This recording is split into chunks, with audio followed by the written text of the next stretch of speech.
మీ ఎలాంటి వ్యాపార ప్రకటనలకైనా వెంటనే మా ఛానల్ సంప్రదించండి. నమో పిత్రే జన్మదాత్రే సర్వదేవమయాయ చ సుఖదాయ ప్రసన్నాయ సుప్రీతాయ మహాత్మనే. మాతృదేవో భవ పితృదేవో భవ. కర్కాటక రాశి వారికి డిసెంబర్ నెల 2025 సంవత్సరం గోచార ఫలితాలు ఏ విధంగా ఉన్నాయో తెలుసుకునే ప్రయత్నం చేద్దాము. ఇది కేవలము గోచార ఫలితాలే, జాతక ఫలితాలు కాదు. జాతకం తప్పకుండా రాయించుకోండి. అది మీ జాతకాన్ని 100% సూచించగలదు. ఇది 10 నుంచి 15 వరకు మాత్రమే సూచించగలదు. మిగతాది భగవంతుడి యొక్క అనుగ్రహంతో నడవలసినటువంటిదే. ఎందుకంటే దానికి కూడా శాస్త్రం చెప్పింది. ఆ శాస్త్ర ప్రకారం తర్వాత చెప్తాను మీకు ఇక్కడ. కాబట్టి జాతకం అనేది అత్యంత అంటే గోచారం కంటే కూడా చాలా చాలా ముఖ్యమైనటువంటిది. మీ జాతకాన్ని మీరు తెలుసుకోవాలి అన్నట్టయితే ఎవరన్నా నిష్ణాతులైన వారి చేత రాయించుకోండి. ఎవరు దొరకకపోతే మమ్మల్ని కూడా మీరు సంప్రదించవచ్చు. మా దగ్గర కూడా ఆ సౌలభ్యం ఉన్నది. ఓకే. ఇకపోతే ఈ కర్కాటక రాశి వారికి గురువు యొక్క సంచారం జన్మంలో 6 రోజులు, అది కూడా అతిచారం వల్ల వచ్చినటువంటిది. అంచేత జన్మంలో ఉన్నాడు కాబట్టి, అతిచారంలోనూ ఉన్నారు కాబట్టి గురుబలం లేనట్టుగానే లెక్క. మరి 6 రోజులు అంటే నెల రోజుల ఫలితాలు మనం చెప్పుకుంటున్నాం కాబట్టి మిగతా 25 రోజులు ఏమయ్యాయి అంటే ఆయన ప్రయాణం ఈ అతిచారం వీడి ఆయన ఉండవలసినటువంటి ప్రదేశమైన మిథునంలోకి ప్రవేశించి అక్కడ 25 రోజుల పాటు ఉన్నారు. వ్యయంలో కూడా గురువు శుభ ఫలితములను ఇవ్వజాలరు. అంటే అక్కడ ఏ విధమైన ఫలితాలు ఉన్నాయంటే ధన వ్యయమైపోతుంది, ధన నష్టం కూడా జరుగుతుంది. రెంటికి తేడా ఉందండి. ధన వ్యయం అంటే ఖర్చు పెట్టుకోవటం, మంచికో చెడ్డకో వాట్ ఎవర్ మేబీ, మీరు అది ధనం ఖర్చు అవటం. ధన నష్టము అనేటప్పటికీ మీరు పర్సు పారేసుకోవటమో లేకపోతే ఎవరో మీకు టోకరా ఇచ్చి మొత్తం మీద డబ్బులు మిమ్మల్ని నష్టం చేయటం, దీన్ని ధన నష్టం అంటారు. ఆ వ్యత్యాసాన్ని తెలుసుకోండి. అలాగే ఇది రాశి ఫలితాలు కాబట్టి ఇది ప్రపంచవ్యాప్తంగా మీరు తీసుకున్నట్టయితే సుమారుగా 70 కోట్ల మందికి సంబంధించింది. ఇందులో పరమ పూజ్యులు ఉంటారు, పరమ దుర్మార్గులు ఉంటారు. ఈ దుర్మార్గుల్లో కొంతమందికి కారాగార శిక్ష పడేటటువంటి అవకాశం ఉంటుంది, మనోవిచారం ఉంటుంది. ఈ విధమైనటువంటి ఫలితాలన్నీ కూడా మనకి వ్యయస్థానంలో ఉన్నటువంటి గురువు వల్ల ఏర్పడుతూ ఉంటుంది. అయితే ఇంకొక విషయం మనం ఇక్కడ చెప్పుకోవాలి. వ్యయస్థానంలో గురువు ఉన్నప్పుడు ధనం వ్యయం అయినా అది ఒక మంచి పనికి, ఒక విద్యాభ్యాసానికో, ఒక గుడికో, లేకపోతే ఎవరినో ఆపదలో ఉన్న వాళ్ళని ఆదుకోవటానికో, ఈ విధంగా మొత్తం మీద ఒక శుభప్రదమైనటువంటి కార్యక్రమానికి ఆ గురువు యొక్క ఖర్చు జరిపిస్తాడు ఆ గురువు.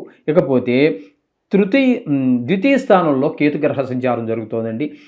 కేతుగ్రహ సంచారం ద్వితీయ స్థానంలో జరగటం అనేటటువంటిది ముఖ్యంగా ధనరాబడి తగ్గటము, మాటలో కఠినత్వం పెరగటము, అలాగే నేత్రాలకు సంబంధించిన వ్యాధులు ఉన్నవాళ్ళైతే వాళ్ళకి కొంచెం ఆ బాధ తీవ్రం అవటము, ఈ విధమైనటువంటి ఫలితాలు. కుటుంబంలో కూడా ఎవరికి సంతోషకరమైనటువంటి పరిస్థితులు లేకపోవటం అనేవి ఈ కేతు వల్ల మనకు జరుగుతూ ఉంటుంది.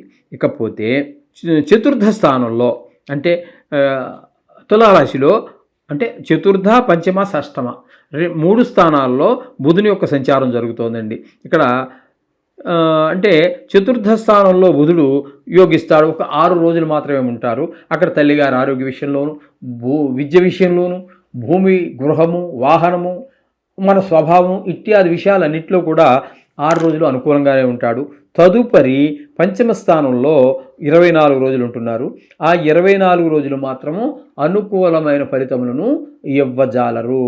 కాబట్టి ఇక్కడ ఏమవుతున్నదంటే మీకు ముఖ్యంగా సంతానం మీద, వారి చదువు మీద శ్రద్ధ తగ్గటము, ఆటల మీద పెరగటము, తద్వారా గాయాలు చేసుకోవటము, చెడు స్నేహాలు చేయటము, తద్వారా ఒక వయసులో ఉన్న పిల్లలైతే ఇంటి మీద గొడవలు తీసుకురావటం, ఇట్లాంటి వాటికి అన్నిటికీ కూడా అవకాశం ఉన్నది. 5వ స్థానంలో బుధుని యొక్క సంచారము. అలాగే 6వ స్థానంలో ఒకే ఒక రోజు ఉన్నారు. ఈ 6వ స్థానంలో ఒకరోజు మాత్రం, ఒక్క రోజుకి ఏముందిలేండి, అయినప్పటికీ చెప్పుకోవాలి, తప్పదు. ఒక నిమిషం అయినా చెప్పుకోవాల్సిందే. వాళ్ళ ప్రభావాన్ని వాళ్ళు చూపిస్తూనే ఉంటారు. కాబట్టి ఈ 6వ స్థానంలో సంచరించే ఒక్కరోజు మాత్రం మీకు అనుకూలమైన ఫలితాలే ఇస్తున్నారు. కాబట్టి ఆరోగ్యం బాగుంటుంది. అప్పు కోసం ప్రయత్నిస్తే అప్పు పుడుతుంది.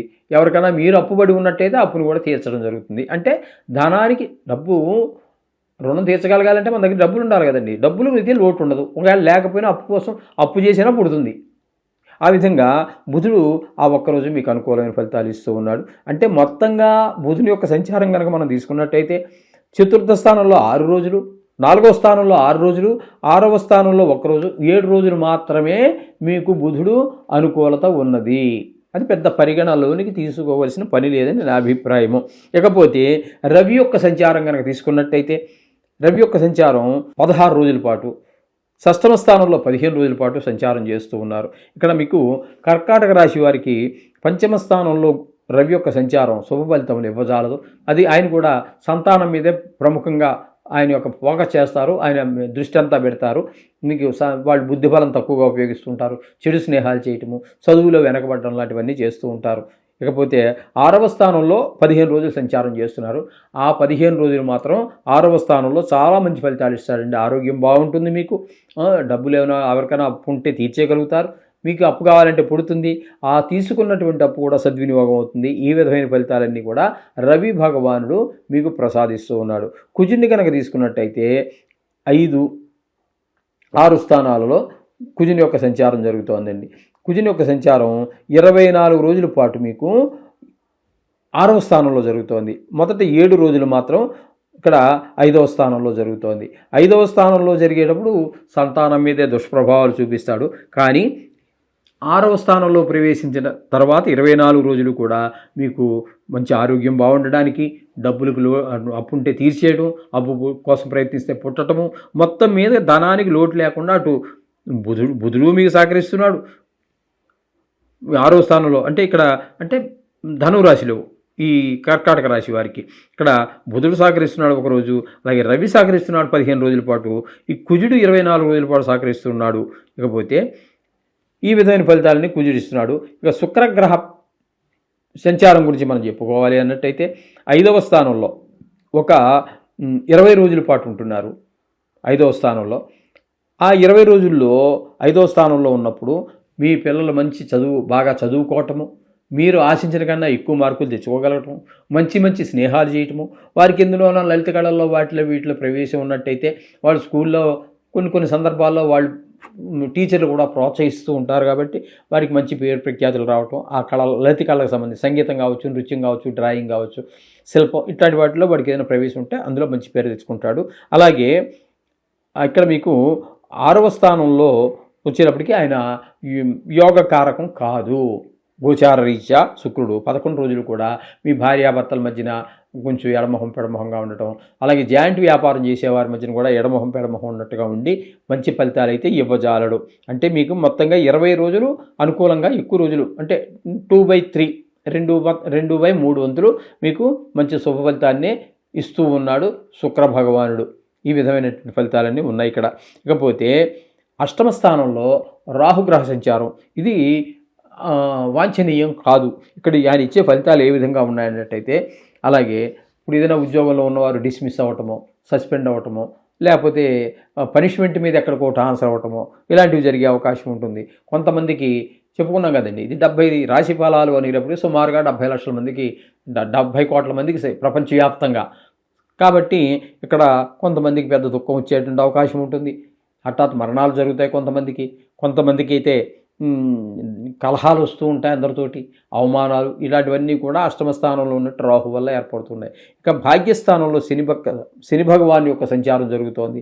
ఈ శని భగవాన్ యొక్క సంచారం కూడా అక్కడ తండ్రి గారి ఆరోగ్య విషయంలో కూడా కొంచెం ఇబ్బంది పెట్టేటువంటి పరిస్థితి ఉంటుంది.